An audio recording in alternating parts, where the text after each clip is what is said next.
What's happening, everybody? It is Trey here. I'm joined again by my dad, Sean, and today on Reactions to the Classics, we're up to Led Zeppelin III in our journey of going through Led Zeppelin's entire discography.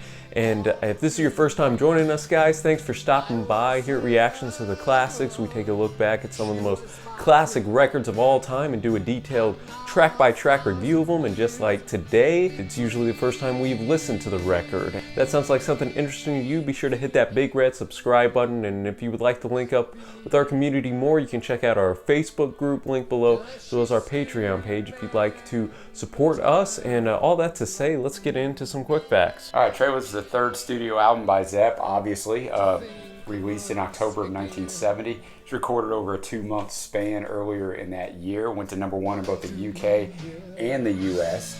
It kind of had a difficult time with sales after a little while. It did really well at first.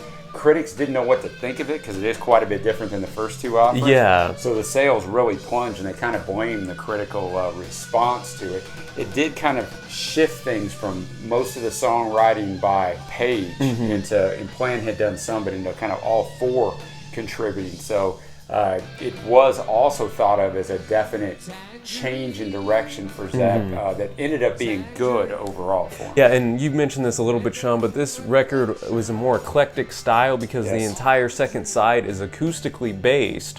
They wanted to show off that they could do more than just the hard rockin' style, though that's their bread and butter. They wanted to show that they could add some folk elements to the table, and just like some of their previous albums, they have a couple reinterpretations of some classic blues songs, which would be Gallows Pole and Hats Off to Roy Harper. So after their continuing touring in 1969, they were exhausted, so Page and Plant went to a place called Bronn in Wales that was a well-known place for musicians to go to. There's no running water, there's no electricity, it's just out in the country, and from that, Plant's talked a lot about it over the years.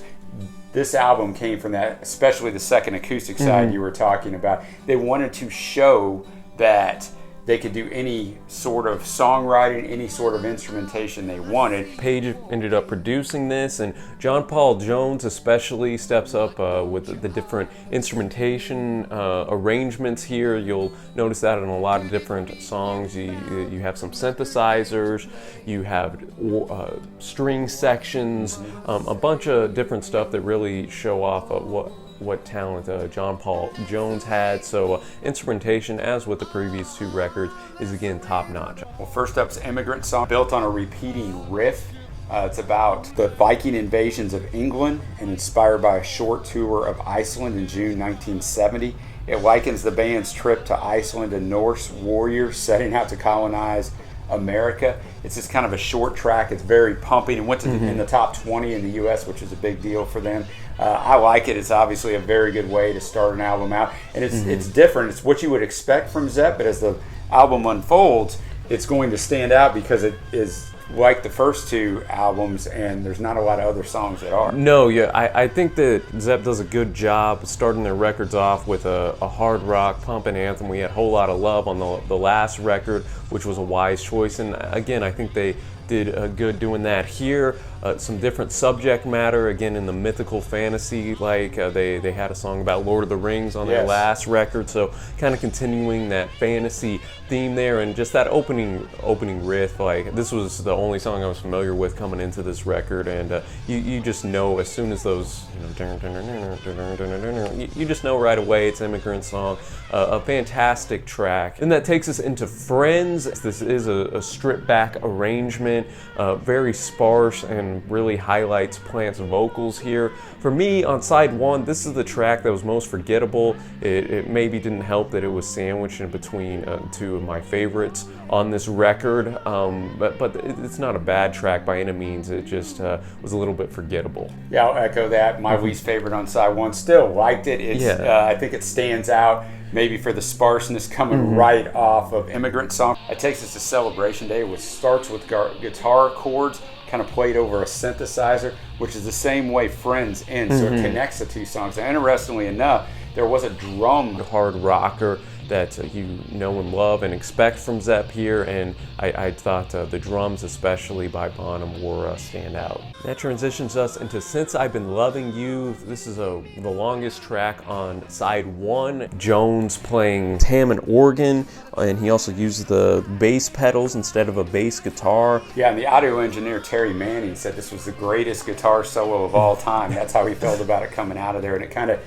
puts the kind of likens the strenuous relationship with a strenuous job and the lyrics. I thought it's a rockin' tune. I really liked it. It was a little bit more blues inspired, which Zepp likes to interpret every now and then, and I thought that they did a good job of that. He talked about he opens up the front door as his back door closes. They had a previous song that talked about the back door man coming out. So there is some themes and strings that kind of connect, it seems, Zeppelin songs, and this was one of my favorites on this first side. Next up is Out on the Tiles, which was written by Bonham. He came up with the idea of the riffs that kind of run through the song. This is one of my favorite songs on here. I think Plant sounds fantastic. I think the instrumentation is stepped up, and this song was probably the one that grew on me the most. First time I heard it, I thought this one's okay.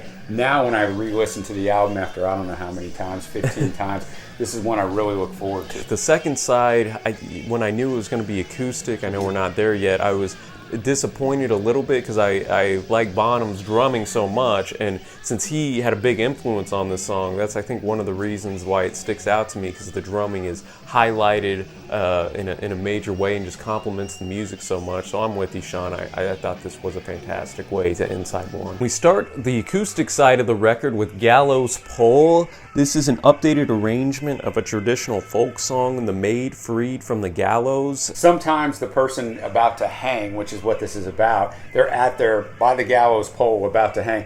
It was originally about a woman, and it kind of goes back and forth on different people that interpret it. But this is a guy, and he's waiting. And the way it worked back in the day, Trey, is the hangman would stand there for a little while when he's about to hang you and wait. Is somebody going to come off for gold? Is somebody going to come off for silver? Or is somebody going to come, some girl going to come on your behalf and offer sex? So that's what happens in the song as it plays. I was like, hold on, wait, so-and-so. Yeah, my brothers are coming, my friend's coming, my sister's coming. My sister's coming. His sister does sleep with the hangman. The hangman does get some gold and silver, but guess what? At the end of the day, he hangs him anyway. This is a really good song. It's a very good story. Oh, yeah. I would totally back you up on that, Sean.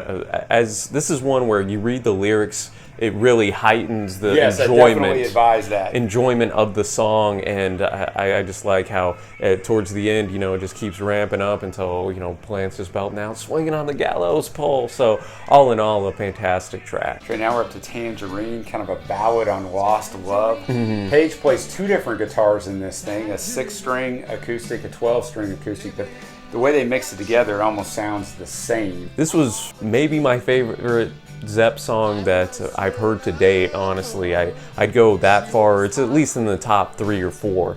He stole that. That's what I was going to say. It's my favorite Zepp song. I can't believe it's your favorite Zepp song, because it's not as fast as some of the other ones Jimmy Page has done, or the most maybe technical, but it brings forth the emotion of the song. You mentioned it's about lost love. His girl is gone, and I think that guitar solo really just brought forth that emotion, which is the mark of a fantastic player that obviously Page is. Yeah, I agree. It's very rare in a song or for an artist to be able to do that, where the instrumentation doesn't sit over here and the vocals over here. It all meshes together. So that's a very good observation. I think Plant's vocals sound really, really good on this. I think the issue sometimes with Zepp stuff, with anybody who's got great guys on the instruments, is sometimes that kind of drowns out the vocals. Sometimes that's good depending on who the band is. But Plant's vocals really shine here in a way that I haven't heard them shine before. Track 8 is That's the Way, another one of my favorites. And this song's lyrics are about one boy's parents being against a friendship with another boy due to his long hair coming from the wrong side of town. It has also been interpreted as reflecting the group's early American tours, when they were sometimes harassed for their rocking appearance. The instrumentation's really sparse on this. There's a 12-string acoustic. There's a mandolin played. Page thought highly of Plant's lyrics and considered it kind of a breakthrough for their songwriting team and for Plant himself. The interpretation of this song, I know what you said it was about, and that's what they say it's about. When you read the lyrics, it seems more like it's a guy and a girl, but whatever, I'll go with what they say. And one other thing I'll say about this is probably my second favorite song. And when I first listened to this album, this was my favorite song, and then it became Tangerine. But an excellent ballad acoustic again, showing off Plants, much like Tangerine. It's got a lot of the same elements. Next up is Bronn, Araya, or Stomp. We already talked about it's a place in Wales. There's no running water, no electricity. They just decided, I guess, that they were there. They're going to write a song about the place. It is very sparse instrumentally. I think it also stands out. It goes perfectly with the previous two tracks. And again, showing off their differing styles. This had a little country twang style to it, especially in some percussion instruments I noticed being used. And Plant has said that this is about him just walking in the woods with his dog Strider, and if you read the lyrics, it kind of reflects that. Yeah, once you know that, you read the lyrics, oh, okay, I got it. And Plant reciprocates that, telling his dog, hey, even when you're old, I'm gonna be by you too. So as a dog owner, I appreciated this song, and I thought it was again a good use of Zeppelin showing their musicianship across a wide array of genres. And that'll take us to our closing track. Hats off to Roy Harper. This utilizes lines from a variety of blues greats such as Booka White, Sonny Boy Williamson is in here, and it is interesting though because when you listen to this with headphones, Plants and vocals are just squarely on the right side and all the instrumentation's on the left side. It is almost like he's speaking through some type of effect box. It was interesting, and I wasn't a huge fan of this one initially, but with the repeated listens I grew to appreciate it. It's still, not going to be one of my favorites just because there's others on this that are so good, but I thought it was again an interesting way that they experimented a little bit and got out of their box, so to speak. Yeah, I agree with all of that. I think for me it was my least favorite song of the B-side, but the B-side is outstanding, so I don't have much more to add to that, which kind of brings us to our favorite tracks. I already said Tangerine, and I guess you did too. Well, for me, I'll declare that it's my favorite song that they've done, and That's the Way is probably second for me. Those two tracks, along with Celebration Day, was a big fan of that, as well as Out on the Tiles. I thought that was... that's true. I'll throw that one in too. That one's really good. Mainly just for that background drum alone. And that'll take us to our overall score. What do you got on this, Sean? All right, Trey, for me, I'm going to give this a higher grade than I gave the first two albums. The first two albums are more well thought of by most Zepp fans and by critics. However, for me, side B really was a jump for me. I'm going to give it an 8.5.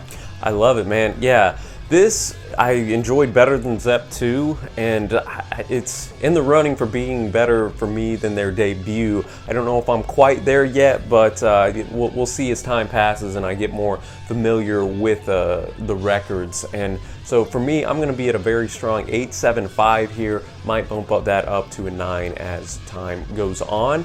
And we'd love to know your thoughts on Led Zeppelin III. What are your favorite tracks? How do you think they stack up to their first two records? And Sean, appreciate the research as always. We got Led Zepp 4 up next, what many consider to be their best record, so looking forward to that. Be sure to hit that big red subscribe button, y'all. As I said earlier, we upload twice a week in a variety of genres. And until next time, y'all, happy listening, my friends, and we will see you.